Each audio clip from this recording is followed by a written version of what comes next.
Well, welcome everybody. Thank you so much for joining us this morning for our webinar on mentoring. We really appreciate your company. Just really quickly, we're gonna just do a couple of sound checks before we get started to make sure everybody can hear us. So Dr. Fillingim, will you please test your audio? Yeah, can you hear me okay?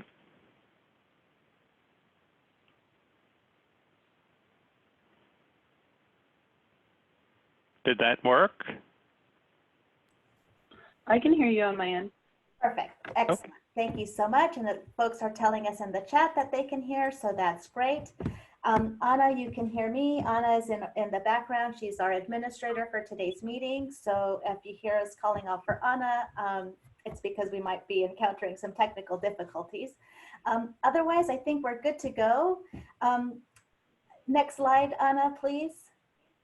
So before we get started, I just want to remind everybody that this webinar is being hosted by the Coordinating Center of the Resource Centers for Minority Aging Research. The Coordinating Center is at UCLA, and there is also a RCMAR site at UCLA. We are two different entities, albeit friendly entities, but just wanted to let you know that this is part of the Coordinating Center. So thank you for joining us. If you are able, if you could enter your RCMAR site. So for those participants that are on the line with us, if you could let Dr. Fillingim and us know which site you're from, that would be awesome. So we could get a sense of where all our attendees are coming from. So that would be fun. Thank you so much. Next slide. We will be recording this webinar so that it serves as a resource for participants that could not make the webinar. We do think that the information shared today will be relevant to many of our RCMAR scientists, and so we do want to make this resource available to them. Because it is being recorded and because we understand that folks are busy and sometimes have to tend to other needs, we ask that if you have to step away from, if you've called in and you have to step away from this meeting, please hang up and dial back, as we may hear your hold music if you put us on hold. We will also have the participants muted during this meeting so that we minimize the feedback and interruptions. But know that there is a Q&A function as part of Zoom that you can use, so feel free to use the Q&A section and or the chat to submit your comments or your questions. I will be monitoring the chat and the Q&A area, so we do want to make this as interactive as possible, so you could either send us a note so that we could ask your question to Dr. Fillingim. Next slide. And because we want to make sure that the presentations that we give you, the resources that we offer are really meeting your needs and are of the highest quality possible, we will be sending you a very brief evaluation at the end of this webinar to get your feedback. So expect that in your inboxes. And without further ado, Dr. Fillingim, thank you so much for agreeing to do this. Please introduce yourself and welcome and thank you. Okay, great. Thanks so much, Lourdes. So I'm Roger Fillingim. I direct the RCMAR at the University of Florida, and I also direct our CTSI's Mentor Academy here. And I want to talk today about getting the most out of your mentoring relationships. So next slide, please. So here's just an overview of some of the things I'd like us to talk about. And by the way, as we're going, if you have questions or comments that you'd like to post in the chat, go ahead and do that. And hopefully Lourdes will notify me that we have a question or some comment to handle. And so we'll talk about what mentoring is and why it's important, qualities of good mentors and mentees, and the mentor-mentee relationship, some important themes in mentoring, and something that's all too relevant now, which is mentoring under stress. Yeah, you can go ahead and go forward there. And as you might imagine, there are many, many definitions of mentoring that we could review. I use this one because it was just published last year in a National Academy's report on the science of effective mentorship in STEM. So that's a pretty august body, and so I certainly trust this definition. The red highlighting, by the way, is mine, not theirs. And so they define mentorship as a professional working alliance in which individuals work together over time to support the personal and professional growth, development, and success of the relational partners through the provision of career and psychosocial support. And I highlight in red here a few important components of this definition, the first of which is that mentorship is an alliance, or in my view, a relationship, right? Mentoring is not a duty, an activity, a title. It's a relationship. And in that regard, successful mentoring requires a successful relationship. And like most relationships, mentoring relationships require some attention and work. The next thing that's highlighted there is the fact that mentoring addresses not only professional and career development components of the mentee, but also their own personal growth. And that's an important but sometimes under-recognized aspect of mentoring. And of course, being able to reconcile one's personal and professional goals is a critical component of career development. The next highlight there is the relational partners, and the point here is that both people benefit from mentoring. It's the success of both relational partners that's the output of this relationship, and so it's certainly not only the mentee that benefits.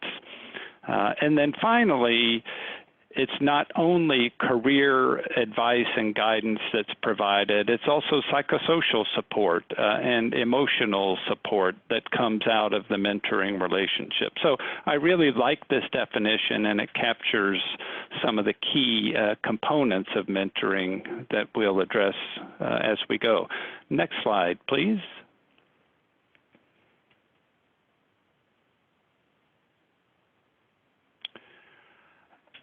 When I think of mentoring, I tend to default to dyadic or one-on-one mentoring, where two individuals are working together in the kind of alliance or relationship we just talked about. But there are many types of mentoring that we should keep in mind. Peer mentoring and near-peer mentoring, where people at similar or the same levels of career development are working with each other. I think that's a critical component of mentoring. Reverse mentoring is actually getting more attention now, where a more senior mentee, a mentor learns things from their mentee. And in this day and age, that often includes learning things around technology, for example, or new methods in the laboratory. There's drive-by mentoring, where just a simple, brief interaction occurs between two people who may not even know each other, and it provides some opportunity for mentoring. And then, of course, many of you are familiar with team mentoring and mentoring committees, in which a mosaic of mentors is brought to bear on the personal and professional development goals of the mentee. And that's certainly the modal focus of mentoring in many training programs these days. And you might have different types of mentors, or mentors fulfilling different functions on your committee.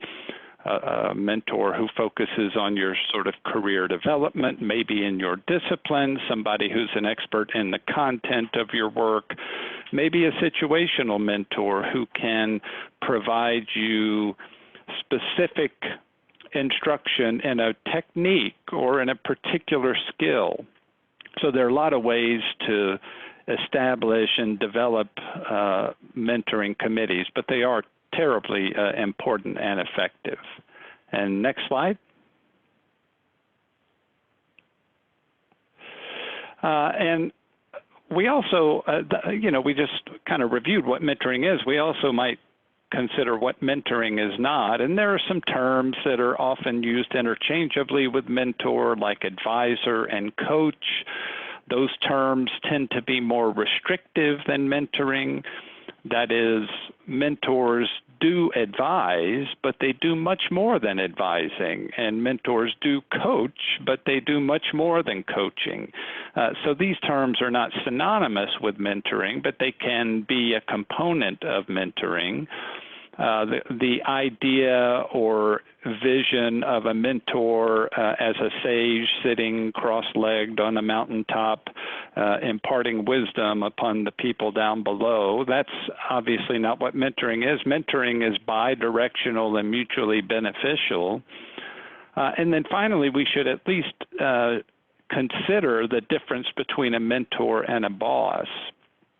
Mentors and bosses can be the same individual, but those are quite different functions and relationships. A boss has particular responsibilities for accomplishing certain tasks and outcomes.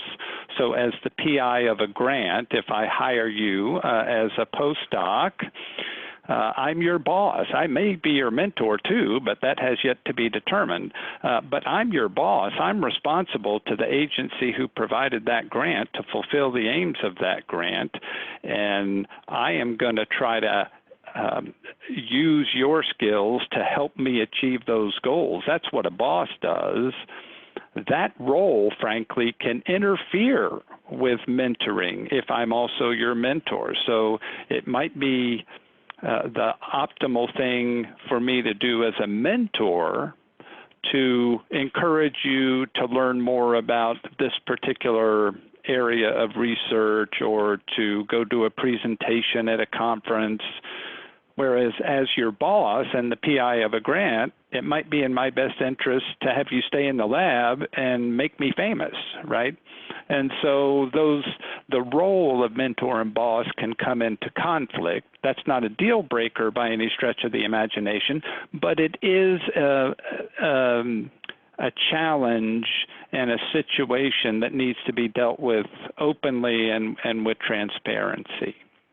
So I do like to highlight some of these components of mentoring that aren't the same as mentoring, but can often overlap with mentoring. Next slide, please.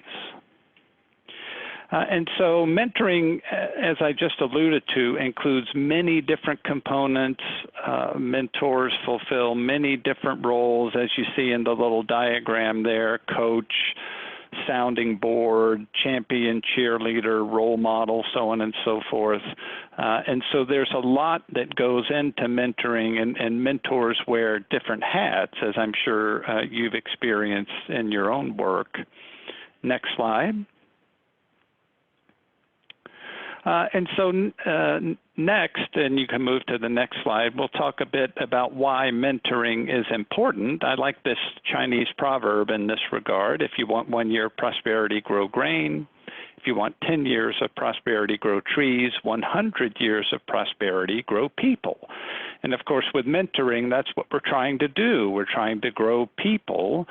And so this Chinese proverb sums it up nicely. Next slide. But a lot of organizations have also evaluated the benefits of mentoring.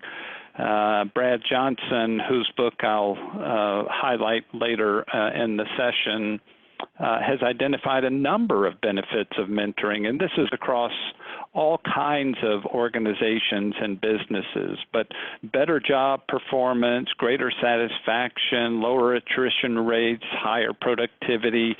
Really, from top to bottom, mentoring is highly effective. So that's one of the reasons mentoring is important, is that it works. Next slide.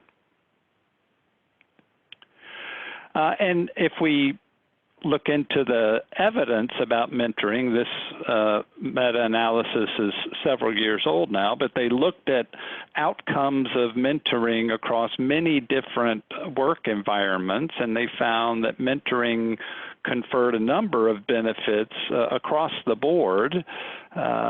And interestingly, they noted larger effect size for academic and workplace mentoring. So mentoring in the academic setting has the potential to be particularly helpful. Next slide. And so here's where you can hop on and put your chat in. And so what I'd like you to do is think about either yourself as a mentor or mentors that you may have had, and what are the qualities that make somebody a good mentor? If you had to pick one thing that you could have in a mentor or that you could be as a mentor, what would that be? What characteristics do you think are particularly important for a mentor to have? Excellent.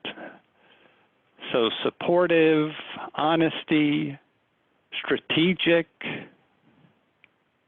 okay, a role model, yeah, identifies opportunities for growth, engagement, I presume there you're talking about engagement actually in the mentoring relationship, relatable, a platform for networking, availability. This comes up frequently when we talk to mentees, is that, yeah, I've got a great mentor if I could just get some FaceTime. Inclusive, that's a great one. A good communicator, presence, excellent. Well, thanks for chiming in with all those. So next slide, please. And this question has been addressed in many different studies and in many different contexts. This study done several years ago now was a qualitative study of a number of different faculty members at different levels of career development, and they were interested in information about mentoring and mentoring relationships, and they extracted a number of themes here, and they identified characteristics that were repeatedly brought up as reflecting a high level of quality mentoring. Next slide. And so the characteristics of effective mentors that they identified, I think we've already hit on most, if not all of these, but altruistic, I'm not sure that came up specifically, but certainly honesty came up in your list, being active listeners, that came up, experienced in mentoring rather, is thought to be an important quality. Having professional experience in networks is helpful. Being accessible, that came up from multiple people. And then able to identify mentee strengths and weaknesses, which I think, identifying growth opportunities and giving advice to provide career growth are highly overlapping with that. So I think you've checked most of these boxes here. Next slide. And so that's what sort of who effective mentors are, the characteristics that they possess. What do effective mentors do? In that same qualitative study that I just mentioned, they really identified three broad themes of actions in which effective mentors engage. One is providing career guidance. I don't think that's a particular surprise for any of us, and many of us would expect that in a mentoring relationship. A second is offering emotional support. And if we think back to the definition of mentoring, which included both career and psychosocial support, this is what they were talking about, I think. But frankly, I know a lot of people in this field that I wouldn't say are particularly well prepared to offer emotional support. And so this is something as mentors we need to think about when we're entering into a mentoring relationship. And also, this is where mentoring committees can come in. That is, let's say you've got an outstanding content mentor, but they're not so great on emotional support. Well, as you fill out your mentoring mosaic, then you can include mentors who can help offset some of those limitations and provide emotional and psychosocial support. And likewise, work-life integration is an important issue for mentors to address. But again, some mentors, I think, would be in a better position to do that than others. So this is very interesting to me that these are the three broad themes that we as mentors are meant to address with our mentees. Next slide.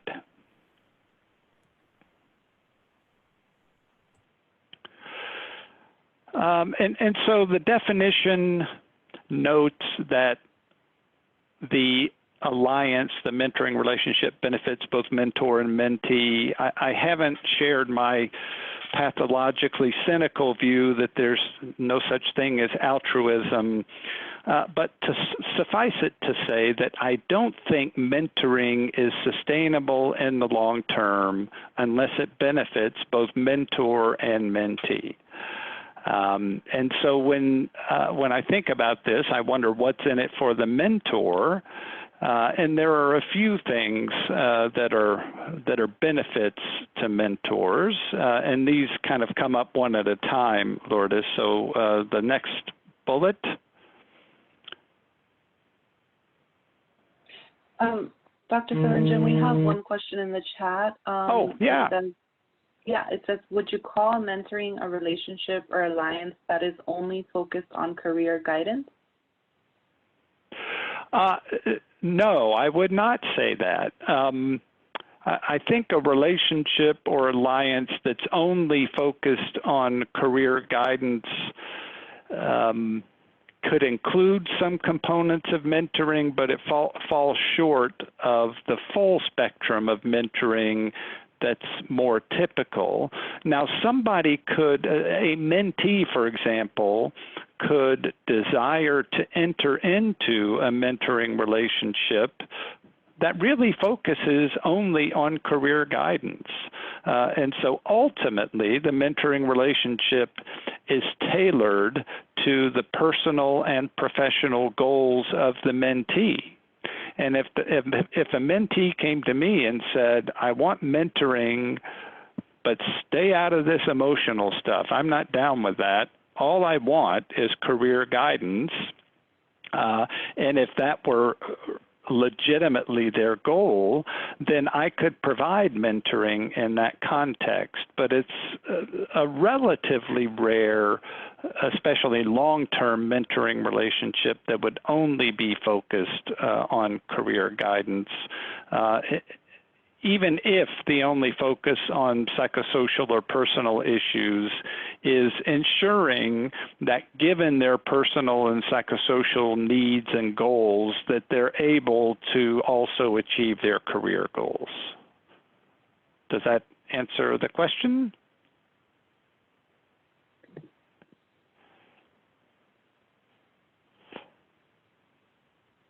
Okay. And so if there aren't any other questions right now, can we get the next bullet point in terms of what's in it for the mentor? And the next bullet point. And so there are some tangible benefits to the mentor. For example, tenure and promotion. Many academic positions expect mentoring, and to the extent that you do that well, it benefits you for promotion. Next bullet. Productivity. When you look in laboratories, the mentees, the trainees, are the ones driving much of the scholarly output. So there can be a real boost in productivity for a mentor. Next bullet.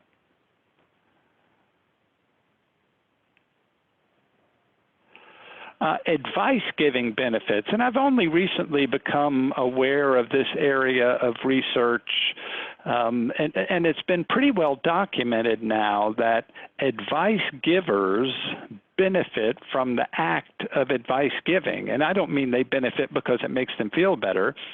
They benefit in terms of their own performance, because if I'm asked to give advice on how to write a better grant or how to stop procrastinating, I've got to formulate some thoughts there. I may actually go do some research, and I may hear some of the advice I'm providing to a mentee, which might drive me to say, hey, why don't I follow my own advice? Or I could benefit from some of this. So advice giving in itself confers benefits. Next bullet, please.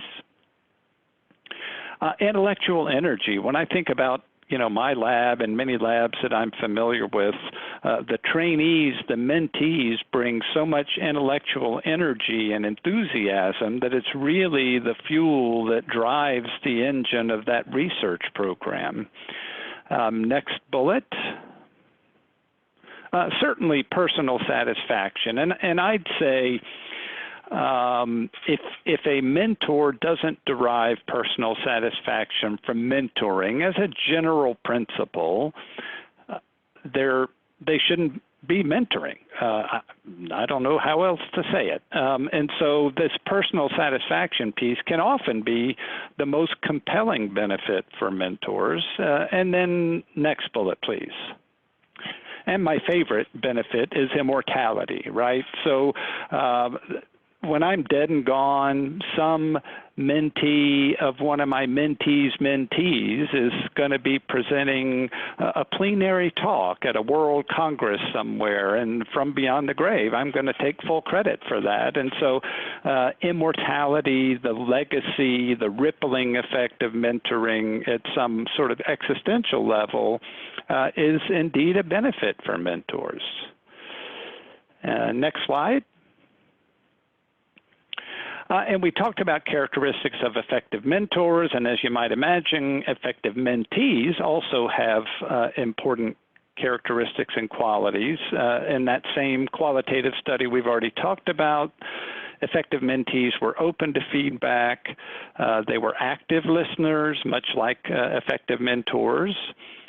They took responsibility for driving the relationship, which I think is an important point, both as a mentor and as a mentee, to consider. The relationship exists, even though it benefits both parties, it exists for the benefit of the mentee, and so they should take responsibility for driving the relationship and, for example, being prepared for meetings, setting agendas for meetings, paying attention to timelines, so on and so forth.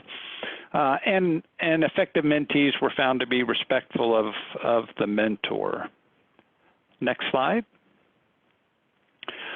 And so we could have an effective mentor and an effective mentee, and that doesn't assure that everything's going to work out perfectly because this is a relationship, and if it's not a match or the relationship doesn't gel, then it may not work well. And this qualitative study also identified characteristics of successful and failed mentoring relationships, and you can see there that successful relationships were characterized by reciprocity, mutual respect, clear expectations, a personal connection, and shared values. And I'd like to do a poll by chat now, and it relates to this personal connection thing.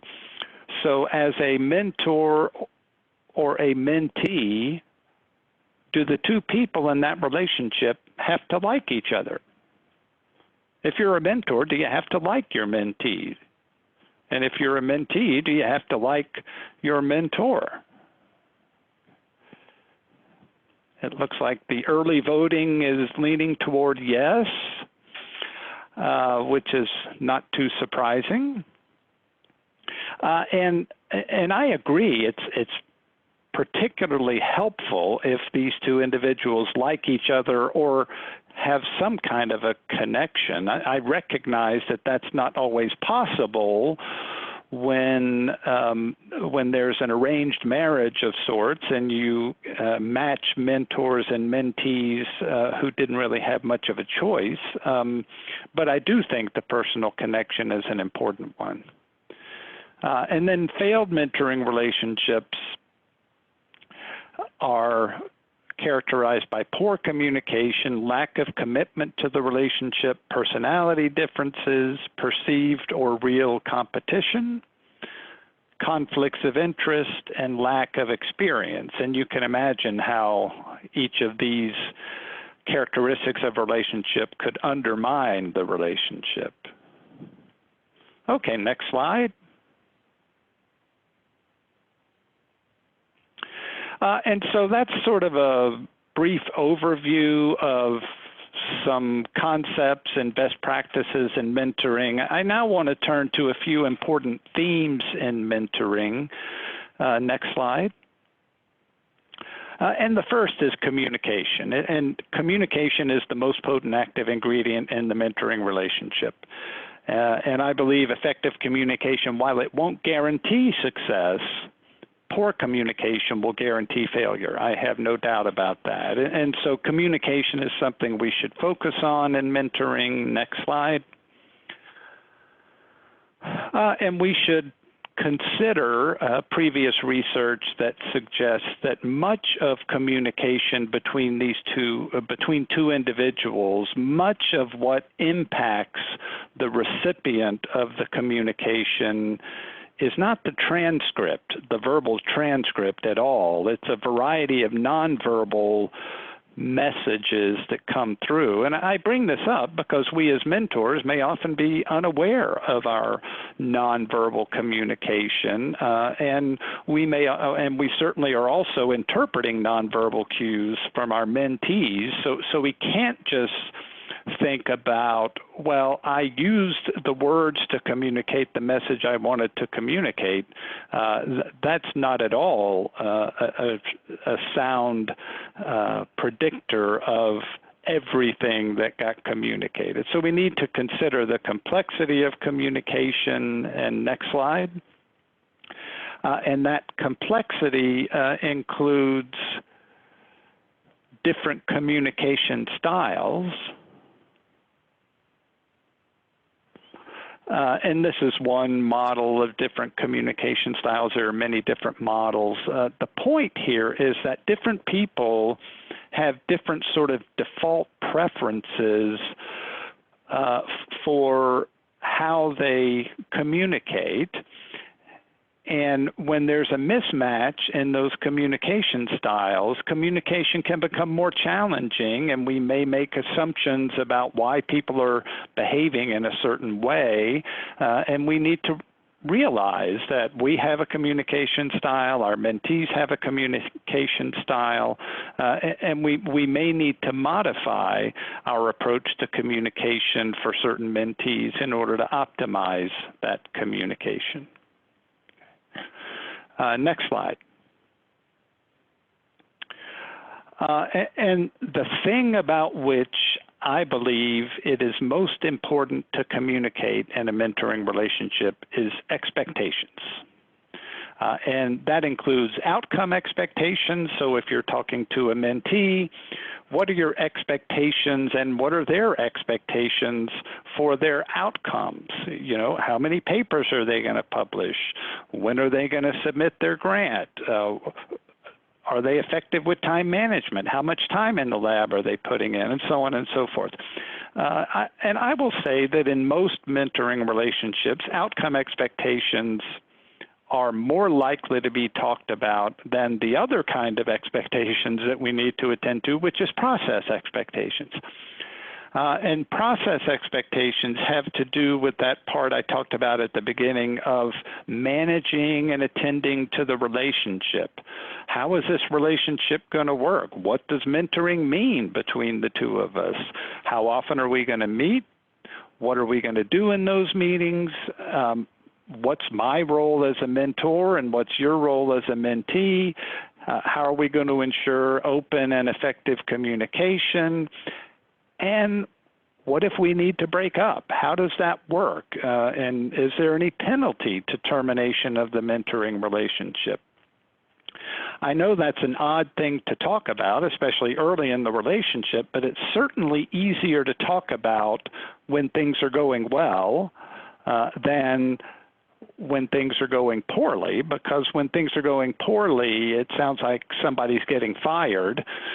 When things are going well and you bring up the topic that certainly mentoring relationships end, and if it comes time for ours to end, we can talk about that. It normalizes this issue. So we really need to have discussions as mentor and mentee about both outcome and process expectations, and these discussions need to be ongoing.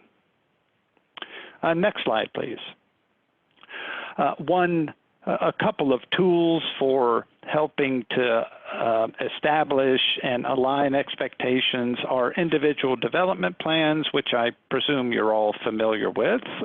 This is really the blueprint for the mentee's career development.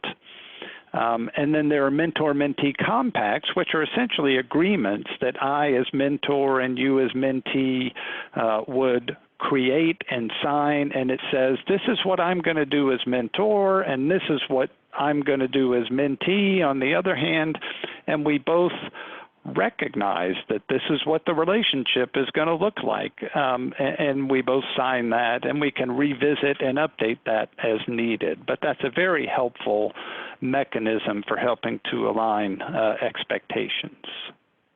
Next slide. Ethics in mentoring is a critical issue. It's under attended to, in my view, and there are several principles in mentoring to promote ethics. One is to model ethical behavior, be an ethical scientist and an ethical human being, for that matter, as a mentor. Provide explicit training in research ethics. There's good evidence that trainees across the board are not getting adequate training in research ethics, and we as mentors need to try to address that. And it includes things like reviewing source data, making sure that the data that are being reported are actually the data that are there and that they're being interpreted appropriately. An important component of maintaining ethics is to avoid excessive stress on trainees. So when trainees are under undue stress, especially productivity-related stress, that can increase the likelihood that unethical or suboptimal ethical behavior is going to be expressed. And then finally, the relationship needs to be conducted in an ethical fashion. And I'll give you one example. Don't have sex with your mentees. These kinds of things are critically important. Appropriate boundaries, a safe relationship. This is really critical and is becoming more critical in the modern age. And so be ethical in how you conduct the relationship. Don't exploit the mentee in any way, whether professionally or personally. And so that's another way of modeling ethical behavior. Next slide. Another issue certainly near and dear to our hearts in the RCMAR program is mentoring across diversity. In our Mentor Academy, we have a whole session on this, and I certainly can't do all that here. But several issues that we often discuss as a mentor who might mentor individuals from underrepresented backgrounds and from backgrounds different from oneself. It's important to be aware of your own biases and assumptions and be clear. You have them, trust me. I have them, we all have them, but we need to become aware of them. Be open with communication, even about sensitive issues. Show empathy, use self-disclosure appropriately. To normalize events and activities, work to build trust and reduce the power differential. And one way to do that is to seek your mentee's perspective. get their input on important both scientific and psychosocial issues. And encourage mentoring networks, which can help fulfill the multiple needs that mentees from underrepresented and disadvantaged backgrounds can face. Next slide. Before we move on from this slide, there is a comment in the chat with a question about cross-cultural communication. Can you talk a little bit about how to handle that more, especially when there is a power differential and perhaps a mentee might be seen as argumentative when they are being direct, for example, or that the mentor doesn't understand the mentee's communication style or cultural background? Yeah, that's a great question, and it's really, in some ways, an amplified version of this difference in communication styles that we talked about earlier, and it's often the case that we as mentors could make completely incorrect and often automatic assumptions about why the mentee is behaving the way they're behaving. They're not being respectful, they're being rude, they're not communicating effectively, whatever it might be.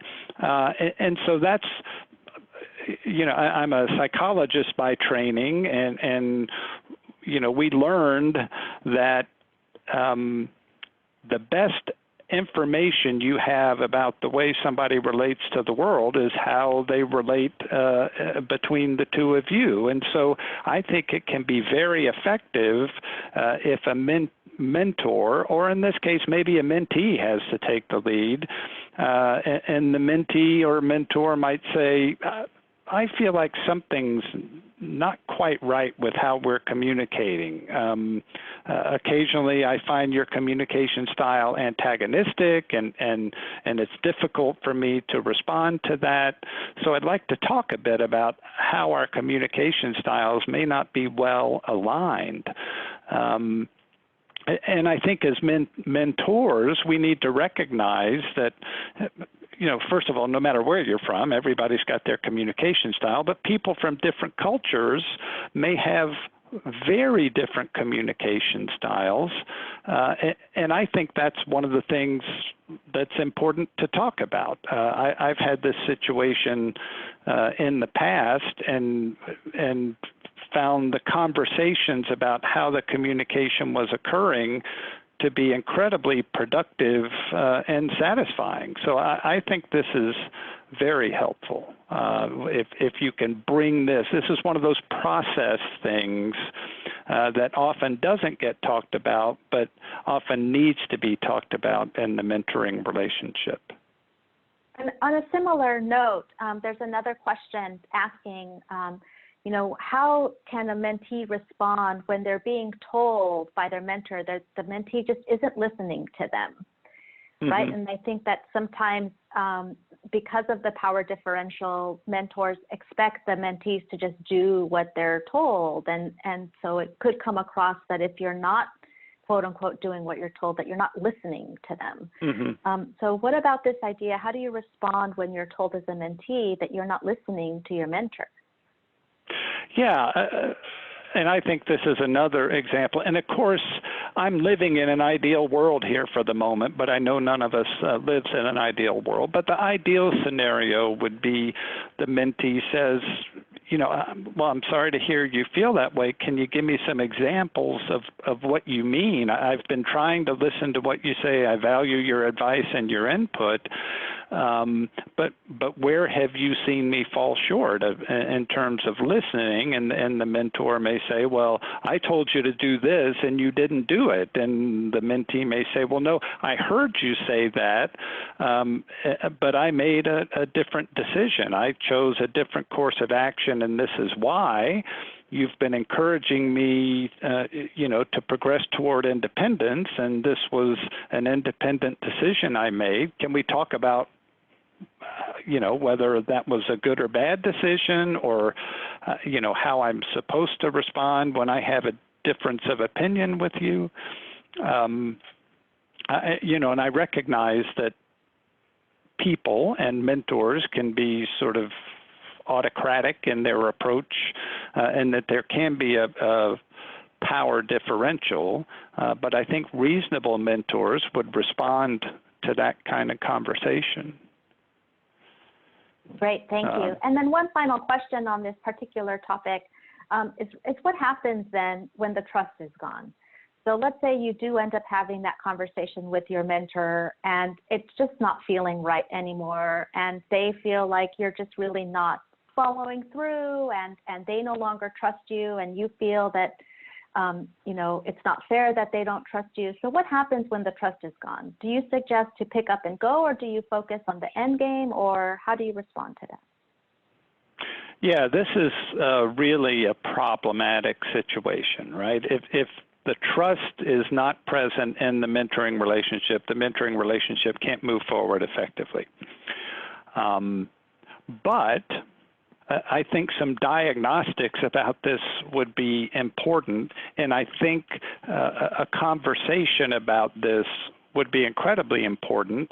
And I think of these conversations as not working toward an outcome, right? Not that I want to talk to my mentor or mentee about trust so that we can reestablish trust and I can move on. I want to talk about this issue because it's an important issue, and these are critical conversations to have in this line of work. And I need to build the skills of having these conversations. And so I would talk to my mentor about that and say, you know, it feels like, you know, you don't trust me to follow through, or that, you know, there's been a gap that's opened up in our relationship, and I'm concerned about what that means for how we're going to work together going forward, and really have a frank conversation about that. These are not enjoyable conversations, but they can be critically important and very valuable, even if they end in the mentoring relationship terminating. So I think if either person in the relationship is beginning to feel that there's just not trust there, that conversation needs to happen in order to make a decision about what comes next. You know, can we rebuild this trust, and should we, or should we move on and separate from this relationship and go our separate ways?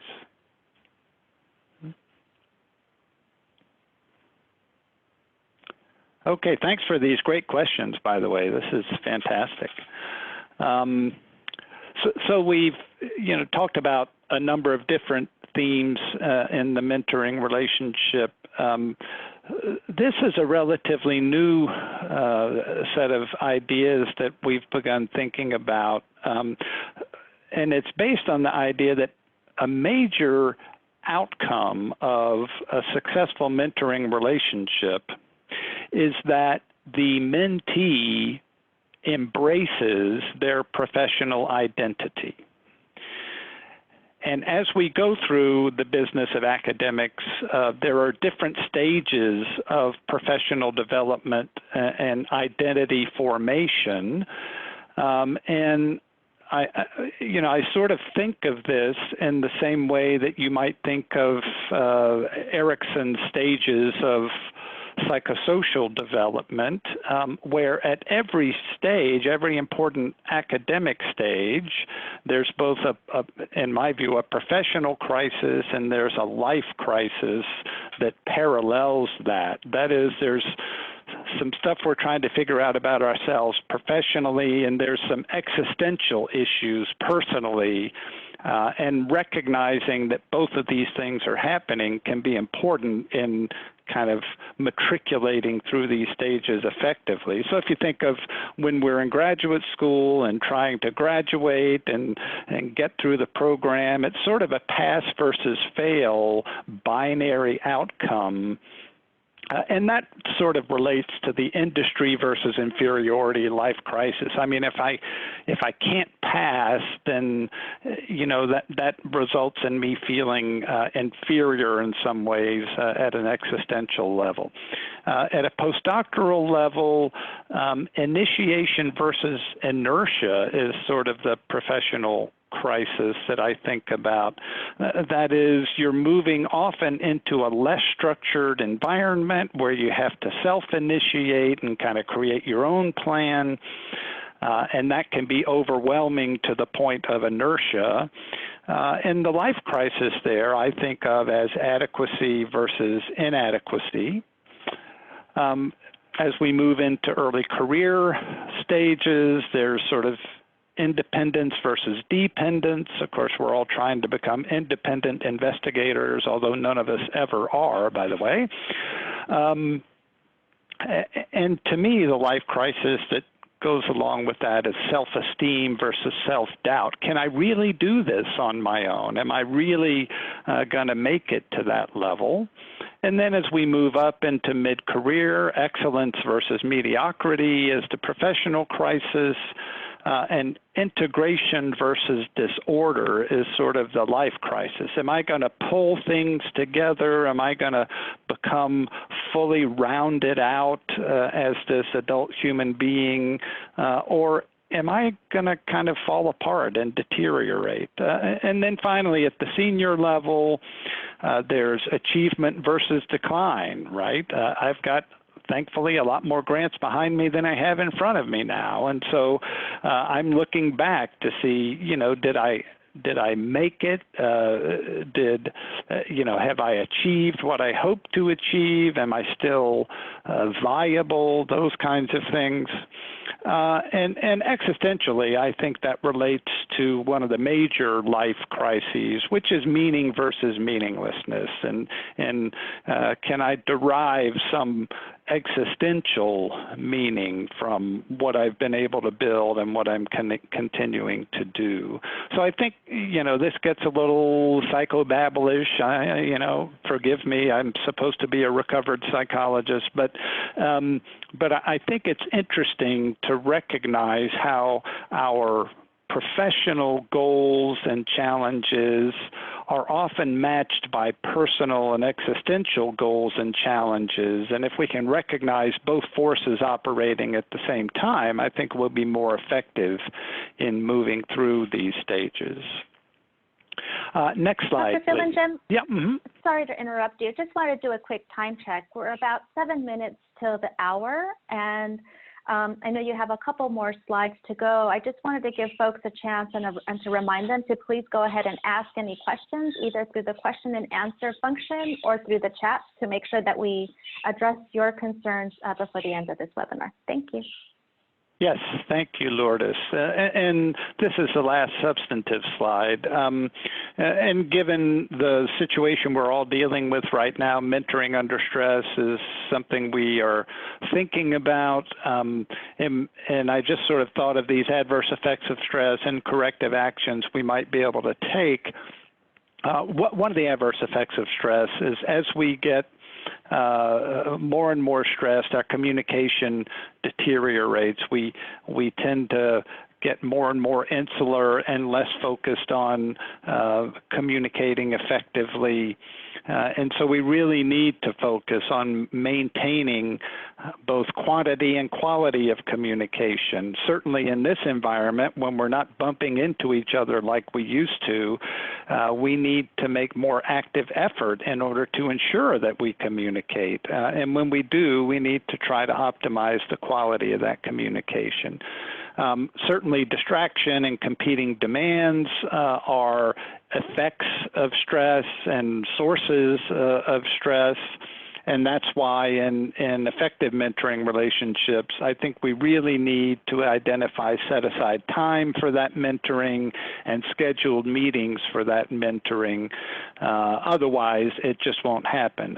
And again, especially now with physical distance separating us much more than in the past, this is critically important. Under stress, self-preservation promotes a self-focus, right? I'm trying to survive myself, right? I want you all to survive too, don't get me wrong, but my focus is on self-preservation. And so we actually need to take care of ourselves in order to give us the strength and capacity to be able to focus on others and to effectively attend to our relationships. So use that tendency towards self-preservation to make sure you do take care of yourself so that you can then engage fully in relationships as you need to. There's an increased need for emotional support when we're under stress. And so in a mentoring context, this may require an increased emphasis on process issues and psychosocial mentoring. We may need to come back to how are we going to meet effectively? How are we going to use this time? How are we going to make sure that we're communicating and connecting?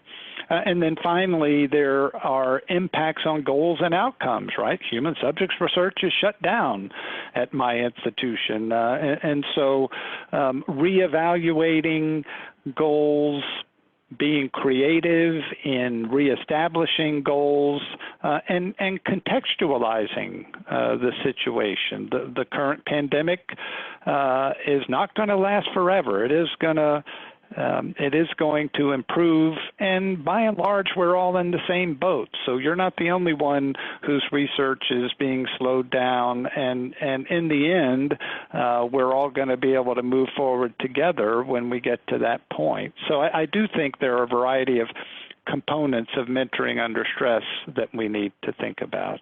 And next slide. And so I did want to identify some resources. This is a downloadable training manual. There's the website. This is the curriculum we use for our Mentor Academy. Next slide.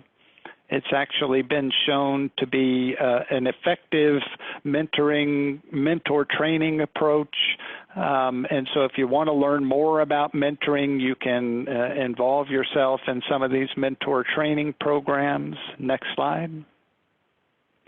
And then here are some resources if you want to follow up on any of this information or get more into this mentoring space. There are a variety of resources, and including websites and a couple of books that I think would be helpful. And next slide. So, yeah, here's what we talked about. You were here, so you know what we talked about. And then the final slide. And this is a mentoring conference that we actually had at the University of Florida. With any luck, we'll have one again next year, but who knows whether that's going to happen or not. And I thank you for your time. If there, let's see, the initiation versus inertia and adequacy versus inadequacy